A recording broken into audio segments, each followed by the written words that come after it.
बात करने वाले हैं कि आप अमेज़ोन के ऊपर किस तरह से साइन अप कर सकते हैं एज एन इंडिविजुअल सेलर, क्योंकि फ्राइडे से, जो कि अभी फ्राइडे गुजरा है, तब से हम लोग लिस्ट में आ चुके हैं अमेज़ोन के एलिजिबल कंट्रीज़ की। तो अब हमें देखना होगा कि हम किस तरह से साइन अप कर सकते हैं। बहुत ज़्यादा लोग जब स्टार्ट में क्यूरियोसिटी में साइन अप करने की कोशिश करते हैं, फिर उन्हें नज़र आता है कि $40 हमें फ़ीस पे करना पड़ेगी।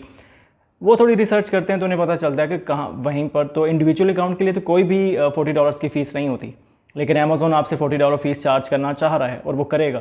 तो बेसिकली क्या सारी चीज़ें होनी चाहिए, और अगर किसी को साइन अप करना है तो वो लोग थोड़े से कंफ्यूज नज़र आते हैं कि किस तरह से साइन अप करेंगे, क्या प्रॉपर प्रोसेस होगा and all those things. So I thoughts let's do a video and talk about that.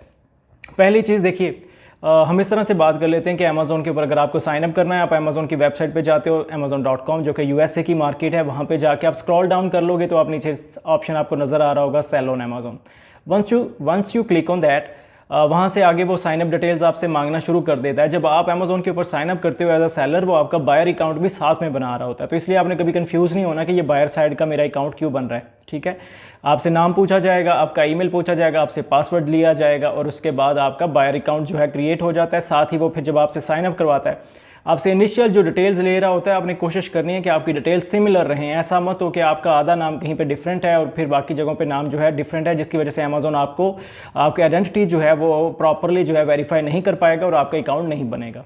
तो एक ये गलती नहीं करनी है। तो अब क्या क्या चीज़ें चाहिए अगर आपको साइन अप करना है, तो आपको अपना नाम वगैरह सारी डिटेल चाहिए, डेट ऑफ बर्थ चाहिए, अगर आपके पास पासपोर्ट है वो चल जाएगा, अगर आपके पास इंग्लिश वाला आईडी कार्ड है, एनआईसी है, वो चलेगा, उर्दू वाला नहीं चलेगा। तो वो आपने इस चीज़ का ख्याल करना है। अगर नहीं है तो ऑनेस्टली फिर आप अप्लाई करेंगे जब आएगा और फिर उस हिसाब से आप साइन अप करेंगे। वो हो गया। उसके बाद वो आपसे बैंक स्टेटमेंट मांग रहे होते हैं। बैंक स्टेटमेंट में आपने ये मेक श्योर करना है कि बैंक स्टेटमेंट के ऊपर 2-3 चीज़ें जो है वो होनी चाहिए। अगर वो नहीं होंगी तो आपका अकाउंट अप्रूव नहीं होगा। उसमें क्या चीज़ है, उसके ऊपर आपके बैंक स्टेटमेंट के ऊपर बैंक का लोगो होना चाहिए। ठीक है, बैंक का नाम होना चाहिए, जैसे कि मिज़ान का लोगो है तो मिज़ान बैंक लिमिटेड भी लिखा होना चाहिए साथ में। उसके बाद जो है डेट, जब जिससे डेट को इशू की गई है, आपका अपना नाम होना चाहिए, आपका अपना एड्रेस होना चाहिए, बैंक का भी नाम अगर होना चाहिए, जो ब्रांच नेम मेंशन होना चाहिए कि ये कौन सी ब्रांच है। ये चीज़ें जो है वैलिडिटी देती हैं कि वो आपकी बैंक स्टेटमेंट को वेरीफाई कर पाएँ। ठीक है, बाकी जैसा कि मैंने कहा, ये डिटेल मैच करनी चाहिए। कहीं पे आपके स्पेलिंग्स ऊपर नीचे होंगे तो वो कहीं पे आपकी वैलिडेट नहीं कर पाएंगे। अच्छा, अब ये सारी चीज़ आप सबमिट करते हो, फिर आपसे मांग रहा होता है क्रेडिट कार्ड पेमेंट मेथड। ये वो मेथड है जिससे अमेज़ोन ने आपको चार्ज करना है। ठीक है, जब आपसे अमेज़ोन ने फीसेस लेनी है, जो भी सारी चीज़ें लेनी है, तो वो उसने इस मेथड से लेनी है। वो आपको कहता है क्रेडिट कार्ड, लेकिन आपका डेबिट कार्ड भी काम कर जाता है। अब डेबिट कार्ड जब काम कर जाता है तो कौन कौन से बैंक हैं जिनके एक्सेप्ट होते हैं। अभी तक की हमारी टेस्टिंग में हमें पता चला है कि 2 bank UBL and Faisal bank जो हैं, उनके डेबिट कार्ड जो है वो काम कर जाते हैं नॉर्मली, बाकियों के नहीं करते। और सॉरी, मिज़ान का और फैसल का काम कर जाता है। तो ये आपने ख्याल करना है, जिनके पास है ठीक है, बाकी थोड़ा वेट कर सकते हैं जब तक उनकी वैलिडिटी आ जाए। ये डिटेल्स आप जैसे ही सबमिट करेंगे सारी की, वो आपसे पूछ रहा होता है कि आप अपनी कंपनी का नाम क्या रखेंगे। कंपनी का नाम आप कोई भी पिक कर सकते हैं। ये इसी तरह से जैसे कि यूज़र नेम आप ट्विटर पे रखते हो या इंस्टाग्राम पे, वो आपको बता देता है कि ये वाला अवेलेबल है और ये वाला अवेलेबल नहीं है। तो कंपनी नेम भी कुछ इस तरह से ही होता है। सो बेसिक डिटेल सबमिट करने के बाद वो आपको टाइम लेगा थोड़ा सा वेरिफिकेशन। अगर सारी डॉक्यूमेंट्स ठीक हैं तो आपका अकाउंट एक्टिव हो जाएगा। अगर उसके बाद जो है फिर फर्दर चीज़ें, जो फर्दर रिक्वायरमेंट है वो चलेगी। अमेज़ोन आपको कहता है कि वो $40 आपसे चार्ज करेगा पहले 6 महीनों के लिए इंडिविजुअल अकाउंट पर, और उसके बाद जैसे आप फिर अपग्रेड करते हो उस हिसाब से आपकी फीसेस जो हैं वो वेरी करेंगी।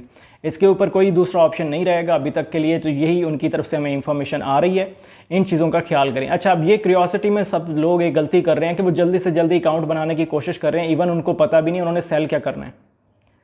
तो बंदा पूछे भी कर क्यों रहे हो।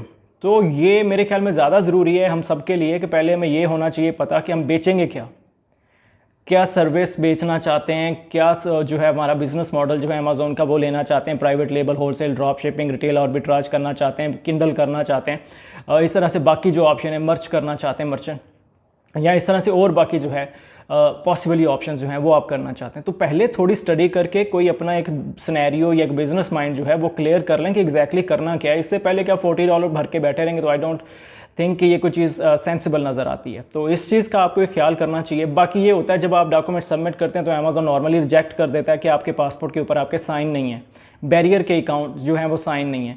तो ऑनेस्टली आप अपने ओरिजिनल पासपोर्ट पे या आईडी कार्ड पे कभी भी साइन नहीं करते, तो आप एक कलरफुल कॉपी जो है, या कलर रंगीन जिसको आप कह लें पाकिस्तानी, तो वो कॉपी लेके, उसका प्रिंट लेके, उसके ऊपर साइन करके, स्कैन करके जो है वो आप अपलोड करेंगे ताकि वो जो है एक्सेप्ट हो जाए।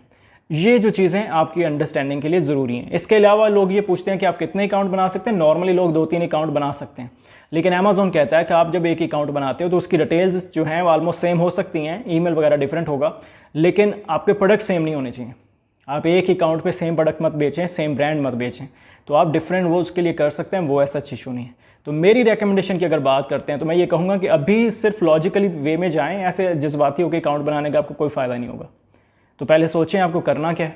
इससे आगे आपको चाहिए होगा एक वर्चुअल तो नहीं, एक रिटर्न एड्रेस चाहिए होगा। जब आप बात करेंगे आपने अपने प्रोडक्ट सेल करने हैं तो अमेज़ॉन आपसे एक रिटर्न एड्रेस मांगेगा कि ऐसे प्रोडक्ट जो कि अनफुलफिलेबल हो जाएंगे या तो वो प्रोडक्ट्स बेसिकली अमेज़ॉन कहाँ पे देगा। तो ये सारी चीज़ें आपने फिगर आउट करनी है when you are going to sign up, और फिर आगे आगे जैसे लिस्ट करते जाएंगे।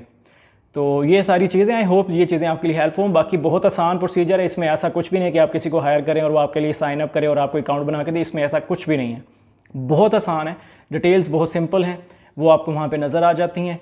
ऐसा है नहीं सोल प्रोप्राइटर वाला सीन है, इसमें आपने सोल अकाउंट वो बनाना है, इंडिविजुअल अकाउंट होगा, तो ऐसा बहुत ज़्यादा ही कोई है ही नहीं इन्फॉर्मेशन उसमें, बहुत आसान है। तो अगर आपके पास डॉक्यूमेंट्स पूरे हैं, आपका जो है अकाउंट बन जाता है। अगर मैनिपुलेशन करेंगे तो फिर वही बात है, आज नहीं तो कल अकाउंट सस्पेंड दोबारा हो ही जाना है, तो वो आप समझ आ जाएगी विद टाइम।